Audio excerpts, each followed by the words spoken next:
क्या प्यारे बच्चों, आप ऐसी गवर्नमेंट जॉब सर्च कर रहे हो जिसमें पावर भी हो और पैसा भी हो और खुफिया विभाग में जैसी जानकारी को प्राप्त करने का जज्बा भी हो? तो चलिए आज हम इस वीडियो के माध्यम से आपकी जो जॉब सर्च कर रहे हो उसको फुल स्टॉप लगाते हैं। तो आज हम इस वीडियो के माध्यम से समझने वाले हैं ऐसी वैकेंसी के बारे में जो सबसे ज़्यादा पावर भी देगी, पैसा भी देगी और खुफिया विभाग में आपको बहुत बड़ा मौका मिलने वाला। तो आज हम उस वैकेंसी के बारे में करने वाले बात हैं कि आईबी नवीन सरकारी गवर्नमेंट जॉब सर्च हो चुकी है, यानी कि अनाउंसमेंट हो चुका है, इसकी अप्लाई डेट चालू हो चुकी हैं।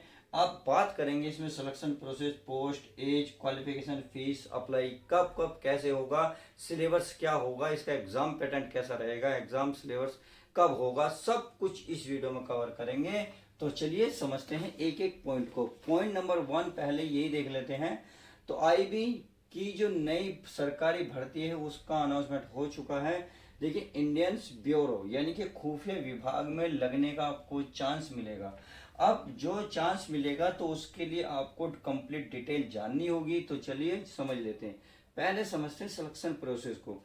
अगर मैं सिलेक्शन प्रोसेस की इसमें बात करूं तो देखिए, सबसे पहले इसमें TR first, TR first, TR first के लिए आपको देखो ये ऑब्जेक्टिव रहेगा। क्या ऑब्जेक्टिव रहेगा? ऑब्जेक्टिव टेस्ट होगा। 100 इसमें मार्क्स होंगे। टाइम आपको 1 घंटा मिलेगा। कहने का मतलब है इसमें 100 मार्क्स का होगा।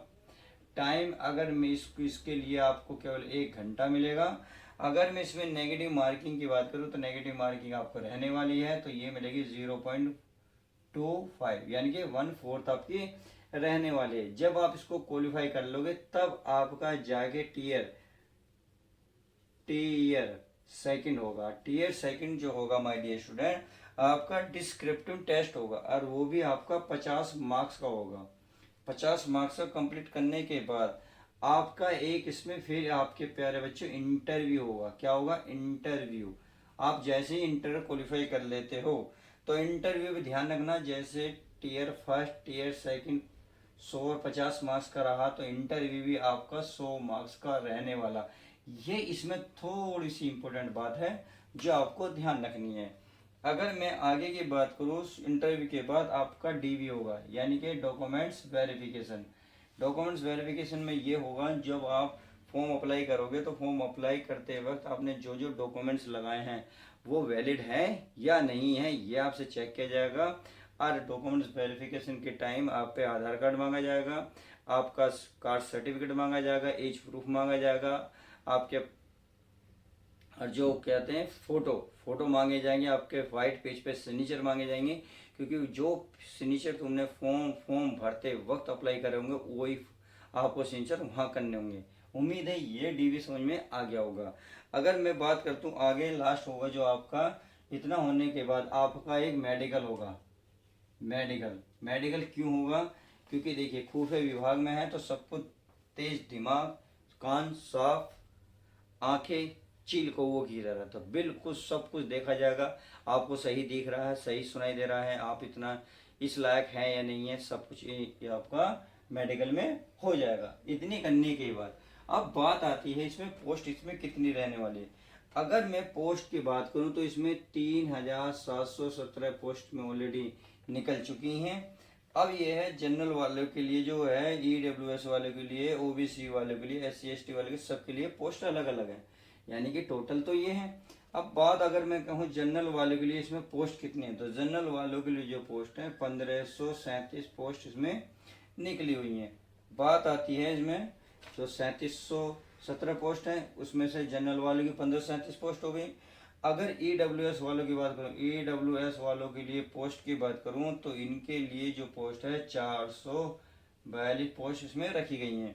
अगर मैं ओबीसी वालों के लिए बात करूँ, ओबीसी, तो ओबीसी वाले जो पोस्ट रखेंगे, ओबीसी वाले के लिए पोस्ट है 946 पोस्ट निकली हुई हैं।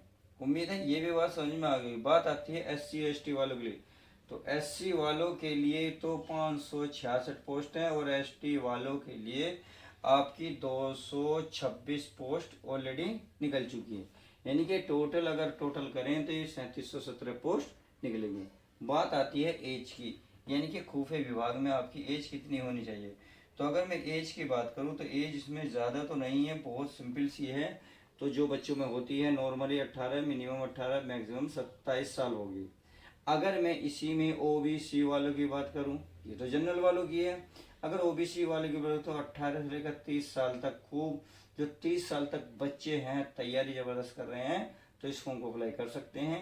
बाकी जो एससी और एसटी वालों के लिए है तो उनके लिए तो 18 से लेकर 32 साल है। तो आप बहुत एज है, आराम से अप्लाई कर सकते हैं। उम्मीद है एज का भी जो प्रोसेस था वो क्लियर हो गया होगा। अब बात ये क्वालिफिकेशन, तो क्वालिफिकेशन है, देखिए सीधी सी बात है, खुफिया विभाग में भर्ती है, एक ऑफिसर जॉब है, एक अधिकारी की जॉब है, ऑफिस में बैठ के आपको काम करना है। तो इसमें जो है क्वालिफिकेशन भी ठीक ठाक ही मांगी जाएगी। तो चलिए क्वालिफिकेशन की भी बात कर लेते हैं। तो क्वालिफिकेशन में आपकी प्यारे बच्चों ग्रेजुएशन कंप्लीट होनी चाहिए। अब ग्रेजुएशन कोई से भी सब्जेक्ट से हो, चाहे बीए करा हो, बीएससी करा हो, बीकॉम करा हो, गेस्ट चाहे पोस्ट ग्रेजुएट हो, कोई बात नहीं है, बस मिनिमम आपकी ग्रेजुएशन कंप्लीट होनी चाहिए। इसमें परसेंटेज रही बात, परसेंटेज का कोई दिक्कत नहीं है।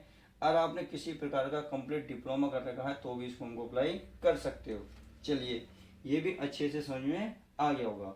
अब बात आती है इसमें जो फीस की, यानी कि इसमें फीस कितनी लगने वाली है। तो खुफिया विभाग में है तो अच्छी खासी फीस होगी। तो अगर मैं बात करूँ जनरल, ओबीसी और ईडब्ल्यूएस वालों के लिए फीस रहने वाली है 650 रुपये इसमें चार्ज लगेगा। फॉर्म फिल करते वक्त की बात कर रहा हूँ, या फॉर्म फिल करोगे तो अपना आपको इतना चार्ज देना होगा। अगर मैं बात करूँ एससी, एसटी और ऑल फीमेल, यानी कि जितनी भी जिसी कैटेगरी की लड़कियां हैं, या पीडब्ल्यूडी की बात करूँ तो उसके लिए जो चार्ज रहेगा 550 रुपये चार्ज लगने वाला। ये भी अच्छे से समझ में आई होगी।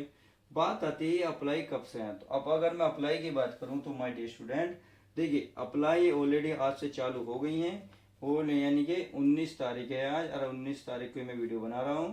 19 जुलाई से चालू हैं। अगर मैं लास्ट डेट की बात करूं तो इसमें 10 अगस्त तक आपको फॉर्म भरने का टाइम मिलेगा। इस 19 तारीख के बाद और 10 तारीख से पहले पहले आप फॉर्म भर सकते हैं।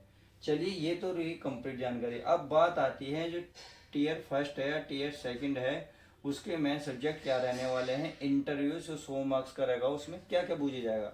तो चलिए उसको डिटेल से समझ लेते हैं, ताकि आप जब टीयर फर्स्ट में बैठो एग्जाम देने तो आपको ये कंफर्म रहे, ये पता रहे कि कौन कौन से सब्जेक्ट से कितने क्वेश्चन आने हैं। तो चलिए अच्छे से समझ लेते हैं ए टू जेड को जानकारी, क्योंकि जानकारी होना बहुत ज़रूरी है। अप्लाई तो हर कोई कर देगा। अगर मैं टीयर फर्स्ट की बात करूं तो टीयर फर्स्ट, चलिए टीयर फर्स्ट की बात कर लेता हूं। टीयर फर्स्ट में आपको देखो जीके जीएस के, यानी कि जीके एंड जीएस के टोटल क्वेश्चन मिलकर 40 क्वेश्चन इसमें आने वाले हैं। अगर मार्क्स की बात करूं तो 40 ही आपको मार्क्स मिलेंगे। उम्मीद है ये बात समझ होंगे। अगर मैं मैथ की बात करूं तो मैथ में आपको 20 क्वेश्चन देखने को मिलेंगे और 20 ही आपको नंबर मिलेंगे। अगर मैं बात करूं रीजनिंग की, चलिए रीजनिंग की भी बात कर लेते हैं। रीजनिंग में आपको 20 क्वेश्चन 20 मार्क्स। इसी प्रकार से इंग्लिश के आपको 20 ही क्वेश्चन 20 ही मार्क्स। उम्मीद है ये अच्छे से समझ होंगे। 40, 60, 80, 100, तो 100 मार्क्स का बताया था, इसके लिए आपको 1 घंटा मिलेगा। नेगेटिव पॉइंट यही रहेगा। बात आती है टीयर सेकंड में क्या मिलेगा। जब आप इसको क्वालिफाई करोगे तो आपको टीयर सेकंड, कहने का मतलब है ये प्री कह सकता हूँ, ये मेंस कह सकता हूँ। प्री के बाद आपका मेंस होगा। अगर मेंस की बात करूँ तो इसमें ऐसे राइटिंग होगी आपका 20 मार्क्स का, एक इंग्लिश होगा कॉम्प्रहेंशन जो 10 मार्क्स का रहेगा, और 2 लॉन्ग क्वेश्चन रहेंगे जो 20 मार्क्स के रहेंगे। इस प्रकार से आपको 50 क्वेश्चन मिलेंगे। इसके लिए भी जो टाइम मिलेगा आपको 60 मिनट का टाइम मिलने वाला है, यानी कि 1 घंटा। नेगेटिव मार्किंग 1/4 ही रहेगी। इतनी बात समझ में आ गई होगी। अब बात आती है ये किस रूप में होगा, ये मैंने पहले ही बता दिया, ऑब्जेक्टिव के रूप में होगा। ये जो होगा ये आपका डिस्क्रिप्टिव होगा, डिस्क्रिप्टिव लिखने का होगा, लिखने का। और जो ऑब्जेक्टिव होगा ये टिक मार्क का होगा। समझ में आ गया। अब चलिए इंटरव्यू की बात कर ले। इंटरव्यू देखिए, इंटरव्यू नॉर्मल सा होगा, फेस टू फेस बैठ के बातें होंगी। उसमें आपकी पर्सनैलिटी देखी जाएगी, आप बेहतरीन हैं, अच्छे हैं, कोई ऐसी दिक्कत तो नहीं है जो आप जज भी नहीं रहे, मज़ा नहीं आ रहा। जो आप स्मार्ट हो यार, स्मार्ट का तो ऑटोमेटिक सिलेक्शन हो जाएगा। सही है। फिर इसमें कम्युनिकेशन सब्जेक्ट पूछा जाएगा, यानी कि जिस सब्जेक्ट में आप फील्ड में है उसके बारे में विषय में थोड़ा सा जानकारी ली जाएगी। तो इस प्रकार से कंप्लीट जानकारी मैंने दे दी है।